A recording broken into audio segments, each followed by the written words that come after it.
Hi Sadiq. Okay, എന്ന് travel ചെയ്യുന്നത് ഇപ്പോൾ കറക്റ്റ് ഡേറ്റ് ഫിക്സ് ആയിട്ടില്ല. ഓക്കെ, നമ്മുടെ ഗ്രീൻ ജോബ്സിനെ പറ്റിയിട്ട് എങ്ങനെയാ അറിഞ്ഞതൊന്ന്? എൻ്റെ ഒരു കസിൻ ബ്രദറും, ഞാൻ ഖത്തറിലായിരുന്നു. ഖത്തറിൽ നിന്ന് ഒരു കമ്പനി ഇഷ്യൂസ് ആയിട്ട് ചെക്ക് ബൗൺസ് ചെയ്തിട്ട് നമ്മൾ നാട്ടിൽ വന്നത്. അപ്പോഴാണ് എൻ്റെ ഒരു കസിൻ ബ്രദർ ഗ്രീൻ ജോബ്സിനെ പറ്റി പറയുന്നത്. അന്നേരം തൊട്ട് തന്നെ ഫോണിൽ രജിസ്റ്റർ ചെയ്ത് എല്ലാം അന്നോട്ട് തന്നെ ഫോളോ അപ്പും കാര്യങ്ങളൊക്കെ ആയിരുന്നു. അങ്ങനെ ഒരു ദിവസം എൻ്റെ അടുത്ത് വരാൻ പറഞ്ഞ് വന്ന് പേരെല്ലാം രജിസ്റ്റർ ചെയ്ത് വിത്തിൻ 1 വീക്ക് തന്നെ ഇൻ്റർവ്യൂവിന് ഷെഡ്യൂൾ ചെയ്ത് പിന്നെ 2 വീക്സിനുള്ളിൽ തന്നെ എല്ലാം റെഡിയാക്കി വിത്തിൻ എല്ലാം 1 മാസത്തിനുള്ളിൽ തന്നെ എനിക്കെല്ലാം സൗദിയിലേക്ക് റെഡിയാക്കി തന്നു. പിന്നെ ഇത് ഫസ്റ്റ് ഇൻ്റർവ്യൂ ആണോ വരുന്നത്? ഫസ്റ്റ് ഇൻ്റർവ്യൂ ആയിരുന്നു. വേറെ ഏതെങ്കിലും ഇൻ്റർവ്യൂസ് അറ്റൻഡ് ചെയ്തിട്ടുണ്ടായിരുന്നു? ഖത്തറിലായിരുന്നു. 5 ഇയേഴ്സ് ഞാൻ ഖത്തറിലായിരുന്നു. അപ്പം ഇവിടെ വന്നിട്ട് MD ആയിരുന്നു. ഇവിടുത്തെ MD ഞാൻ പേഴ്സണലി പരിചയപ്പെട്ടായിരുന്നു. ഷൻസാറിനെ പരിചയപ്പെട്ടായിരുന്നു. ഷൻസാർ തന്നെയായിരുന്നു എന്നെ ഈ കമ്പനിയിലോട്ട് സജസ്റ്റ് ചെയ്തത്.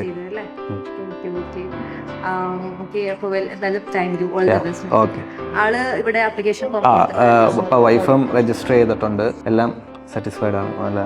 So thank you so much. All the best and happy journey. Okay.